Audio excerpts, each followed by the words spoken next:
Hello friends, स्वागत है आपका आज की क्लास में। लास्ट क्लास में हमने देखा था प्रयोग के आधार पे जो क्रिया को बांटा गया था उसके 2 प्रकारों को। आज जो देखेंगे जो बाकी के 4 प्रकार बच गए थे उससे। तो आइए जान लेते हैं एक एक करके उनके प्रकारों को। तीसरा जो प्रकार है क्रिया का वो है सजातीय क्रिया। प्रयोग के आधार पर क्रिया को 6 भागों में बांटा गया था।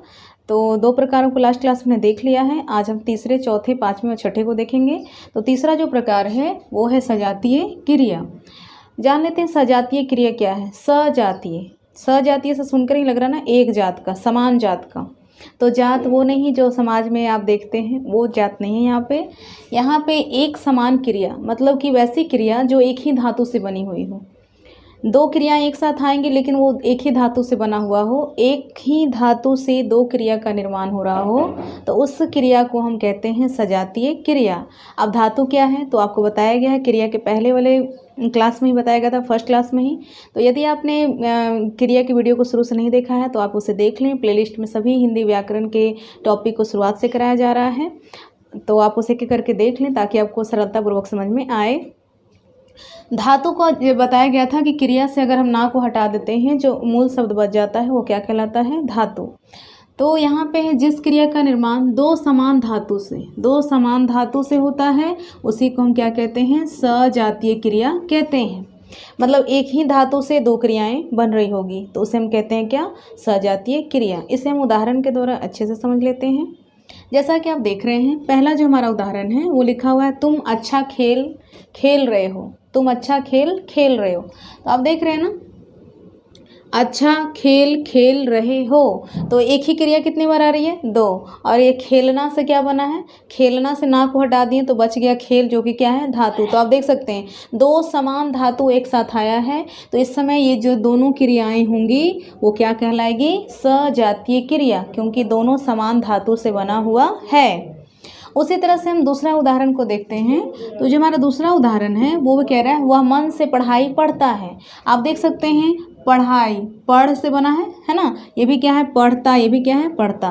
तो 2 समान धातुओं से बनने वाली क्रिया यहाँ भी प्रयोग की गई है, पढ़ाई और पढ़ता, पढ़ाई से पढ़ता, है ना। तो दोनों समान क्रियाएं हैं और एक ही क्रिया कितनी बार आ रही है, 2 बार, इसलिए क्या कहलाएगी, दोनों के दोनों सजातीय क्रिया कहलाएगी, क्योंकि दोनों क्रिया का निर्माण जो हुआ है वो पढ़ धातु से हुआ है, इसलिए ये भी किसका उदाहरण हो जाएगा, सजातीय क्रिया का उदाहरण हो जाएगा।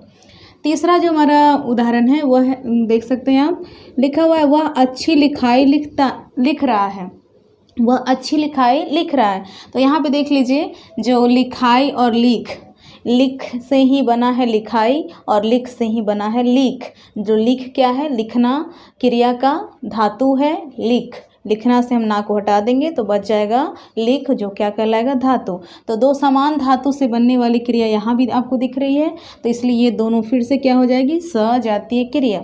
अगर ये भी हम कह सकते हैं दूसरे शब्दों में कि एक ही क्रिया 2 बार आ जाए, वाक्य में एक ही क्रिया जब 2 बार आ जाए तो वो भी क्या कहलाती है, सजातीय क्रिया। या फिर जिस क्रिया का निर्माण एक समान धातु से हो रहा हो, एक ही धातु से हो रहा हो, उसे भी हम क्या कहते हैं, सजातीय क्रिया। तो अगर आपको इस तरह से वाक्य में एक ही धातु से बना हुआ या एक ही क्रिया 2 बार दिख जाए तो उस समय वो क्रिया कहलाती है क्या, सजातीय क्रिया। तो आप बड़ी ही आसानी से पहचान सकते हैं। अब सजातीय क्रिया वाक्य से आराम से चुन सकते हैं आप आसानी से। तो ये था सजातीय क्रिया। अब जो प्रयोग के आधार पे हमारा क्रिया का चौथा प्रकार है वो है द्विकर्मक क्रिया। ये किस आधार पे पढ़ रहे हैं क्रिया को, प्रयोग के आधार पे। बताया गया था आपको प्रयोग के आधार पे क्रिया के कुल 6 प्रकार हैं, जिसमें तीसरे को भी हमने देख लिया। अब चौथे को देखते हैं, द्विकर्मक क्रिया। द्विकर्मक जो शब्द है इसका अर्थ क्या होगा, तो द्वि का मतलब तो 2 हुआ और कर्मक का मतलब क्या हुआ, कर्म। और क्रिया का मतलब हम जानते हैं क्या होता है, काम। क्रिया का मतलब क्या होता है, काम। यानी कि अब यहाँ पे द्विकर्मक, 2 कर्म।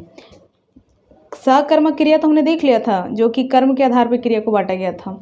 यहाँ पे द्विकर्मक है, यानी क्रिया होगी, उसके साथ कितने कर्म आएंगे, 2 क्रिया। अब हम 2 कर्म आएंगे तो हम बोलेंगे कि जिस क्रिया के साथ 2 कर्म आए, कितने कर्म आए, 2। या जिस क्रिया के साथ 2 कर्म लगा रहता है उसे द्विकर्मक क्रिया कहते हैं।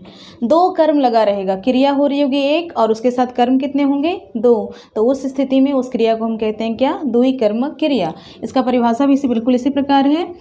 कि जिस क्रिया के साथ दो कर्म लगा रहता है, जिस क्रिया के साथ दो कर्म लगा रहता है उसे क्या कहते हैं? द्वि कर्म क्रिया कहते हैं। जैसे उदाहरण के द्वारा इसे अच्छे से समझ लेते हैं। देखिए पहला जो उदाहरण है हमारा वो कह रहा है तुमने राम को कलम दी, तुमने राम को कलम दी। कलम देने का काम तो कर रहा है तुमने, इसलिए तुमने तो हो जाएगा कर्ता, लेकिन यहाँ पे क्रिया क्या हो रही है? देने की। क्रिया क्या हो रही है? देने की। देने का काम हो रहा है, मगर क्या दे रहा है? कलम। पहला ये कर्म हमारा ये हो गया, किसको दे रहा है? राम को। तो आप देख सकते हैं कि यहाँ पे क्रिया एक है लेकिन कर्म कितने हैं? दो। दे तो रहा है मगर क्या? कलम। किसको दे रहा है? राम को। तो क्रिया का फल जो है, जिस शब्द पे क्रिया का फल पड़ता है उसे कर्म कहते हैं। तो यहाँ पे कर्म दो शब्दों पे पड़ रहा है, एक तो कलम पे और दूसरा राम पे। तो आप देख सकते हैं यहाँ पे कितने, तो दो शब्दों पे जब काम का फल पड़ रहा है या क्रिया का फल पड़ रहा है तो वहाँ पे जो दोनों शब्द हो जाएंगे वो दोनों के दोनों क्या होंगे? कर्म। तो यहाँ पे दो कर्म वाक्य में मौजूद हैं, एक कलम और दूसरा राम को। तो ये जो दी होगा वो किस क्रिया का उदाहरण होगा? द्वि कर्म क्रिया का। क्यों? क्योंकि इस क्रिया के साथ कितने कर्म हैं? दो कर्म हैं। ये पहला कर्म हमारा और ये कर्म दूसरा है ना। आगे देख लीजिए, अगला जो उदाहरण है हमारा दूसरा, वो कहता है उसने मुझे एक मोबाइल दिया, उसने मुझे एक मोबाइल दिया। तो फिर देखिए यहाँ पे देने का काम हो रहा है, पर क्या दे रहा है? मोबाइल। किसको दे रहा है? मुझे, है ना। एक मोबाइल मुझे दिया है, तो यहाँ पे देने का काम पड़ रहा है मोबाइल पे, और दूसरा किससे दे रहा है? तो मुझे। दो शब्दों पे यहाँ पे भी क्रिया का फल पड़ रहा है, इसलिए यहाँ पे कितने कर्म मौजूद हैं? दो कर्म। पहला हमारा कर्म होगा मोबाइल और दूसरा होगा मुझे। तो यहाँ पे भी जो देना होगा वो किस क्रिया का उदाहरण हो जाएगा? द्वि कर्म क्रिया का, क्योंकि इसके साथ भी कितने कर्म लगे हुए हैं? दो कर्म। तो इस तरह से यदि आपको वाक्य में दिखे कि एक क्रिया के साथ दो कर्म आए तो उस समय वो क्रिया क्या कहलाती है? द्वि कर्म क्रिया कहलाती है। तो ये हो गया द्वि कर्म क्रिया। आगे देख लेते हैं प्रयोग के आधार पे जो पांचवा क्रिया का प्रकार है उसका नाम है विधि क्रिया। अब यहाँ पे जो विधि शब्द है उस विधि का अर्थ कोई नियम कानून नहीं है, उस विधि का अर्थ है आदेश। यानी इसमें ऐसे वाक्य आएंगे, ऐसे काम या क्रिया आएगी जिससे आदेश देने का बोध होगा। जिस क्रिया से किसी प्रकार की आज्ञा या आदेश देने का बोध होता है उसे विधि क्रिया कहते हैं। जैसा कि आप देख सकते हैं परिभाषा में भी, जिस क्रिया से किसी प्रकार की आज्ञा का बोध होता है उसे ही हम क्या कहते हैं? विधि क्रिया कहते हैं। इसमें जो भी काम हो रहा होगा उससे बोध हो रहा है अच्छा अगला हमको क्या कर रहा है? आज्ञा या आदेश दे रहा है। जैसे कि मैं बोल रही हूँ खड़े हो जाओ, खड़े हो जाओ। खड़ा होने के लिए तो खड़ा होना काम है, मगर ऐसा महसूस हो रहा है कि अच्छा हमें आदेश दिया जा रहा है खड़े हो जाओ। फिर हम बोल रहे हैं बैठ जाओ, तो बैठ जाओ ये भी क्रिया है, पर ये कैसी क्रिया लग रही है सुनने में कि अच्छा बैठने के लिए हमको कहा जा रहा है, मतलब आदेश दिया जा रहा है। तो बिल्कुल हाँ, इसी तरह के उदाहरण इसके अंतर्गत आते हैं। विधि क्रिया, जिस क्रिया से किसी प्रकार की आज्ञा या आदेश का बोध होता है उस क्रिया को हम क्या कहते हैं? विधि क्रिया कहते हैं। इसके उदाहरण आप देख सकते हैं, खड़े हो जाओ। खड़ा होना काम तो कर रहा है जैसा, और साथ में ये महसूस हो रहा है, दिख भी रहा है अच्छा खड़े हो जाओ, उठो, बैठो, आज्ञा दे रहा है ना, आदेश दे रहा है। बैठ जाओ, ये भी बैठना काम तो कर रहा है, साथ ही साथ आदेश देने का बोध करा रहा है। अंदर आओ, अंदर आने के लिए तो कह रहा है, अंदर आना काम तो करेंगे पर आदेश दिया गया है तो अंदर आ रहे हैं, ऐसा बोध हो रहा है। बाहर जाओ, ये भी बाहर जाना क्रिया है, साथ ही साथ ये बाहर जाना बोध करा रहा है क्या? आज्ञा या आदेश देने का। ठहर जाओ, साफ करो, ये सभी के सभी क्रियाएं तो हैं, परंतु ये क्या करा रही हैं? साथ में बोध करा रही हैं आदेश देने का या फिर आज्ञा देने का। तो अगर आपको इस तरह का क्रिया कभी भी दिखे वाक्य में या इस तरह के क्वेश्चन आए तो आप क्या कहेंगे? इसे किस क्रिया का उदाहरण होगा? ये विधि क्रिया का, जो किस आधार पे बटा हुआ है? प्रयोग के आधार पे। तो एक एक करके आप ऑब्जेक्टिव बनाते हुए इस तरह से पढ़ें, क्योंकि वाक्य दे दिए जाते हैं, प्रश्न इस तरह से वाक्य दे दिया जाता है, ठहर जाओ किस क्रिया का उदाहरण है? तो क्या बोलेंगे? विधि क्रिया, है ना। तो कई तरह से ऑब्जेक्टिव पूछे जाते हैं, इसलिए आप उन्हें एक एक करके समझते हुए पढ़ें और प्रश्नों को जरूर बनाएं। यहाँ देखिए अगला जो हमारा लास्ट अब है बचा हुआ, जिसका नाम है अपूर्ण क्रिया। अपूर्ण क्रिया, क्रिया का मतलब होता है काम, अपूर्ण का मतलब जो पूरा नहीं हुआ है। मतलब अब इसमें ऐसी क्रिया आएंगी जो लगेगा कि काम तो हो रहा है मगर काम पूरी तरह से समाप्त हुआ है कि नहीं इसका बोध नहीं कराएगा। तो देखिए इसका परिभाषा बिल्कुल इसी तरह का है। जिस क्रिया का सही सही अर्थ नहीं निकलता है, अर्थ मतलब क्या कि क्रिया तो हो रही है पर क्रिया समाप्त हुई है कि नहीं हुई है ऐसा बोध, क्रिया हो रही है या क्रिया हो चुकी है या क्रिया होने वाली है, ऐसा मतलब पूरी तरह से क्रिया का साफ साफ अर्थ दिखेगा नहीं, तो वैसी क्रिया को हम कहते हैं क्या कि वो अपूर्ण क्रिया है। तो अपूर्ण क्रिया जिस क्रिया का सही सही अर्थ नहीं निकलता है उसे क्या कहते हैं, अपूर्ण क्रिया कहते हैं। जैसे उदाहरण के द्वारा इसे समझ लेते हैं। पहला जो हमारा उदाहरण है, कहता है वह बीमार है, वह बीमार नहीं, वो बीमार रहा, वह बीमार रहा। तब भाई ये बोलेंगे तो चलेगा, वह बीमार था, वह बीमार है, वह बीमार रहेगा, वह बीमार 4 दिनों से है, ये समझ में आ रही है कि अच्छा इतने ये काम सही से समझ में आ रहा है। वह बीमार रहा मतलब कब तक रहेगा, है रहेगा, ऐसा कुछ दिया हुआ नहीं है। तो यहाँ पे काम तो हो रहा है बीमार होने का मगर क्रिया समाप्त हुई है या क्रिया भी जारी रहेगी ऐसा बोध नहीं करा रहा है। तो यहाँ पे जो बीमार होना, बीमार रहा, ये जो क्रिया है ये सही सही अर्थ दे नहीं रही है कि बीमार होने का काम कब तक जारी रहेगा या बीमार था या बीमार है, ऐसा बोध नहीं करा रहा है, इसलिए क्या हो जाएगा, अपूर्ण क्रिया हो जाएगा।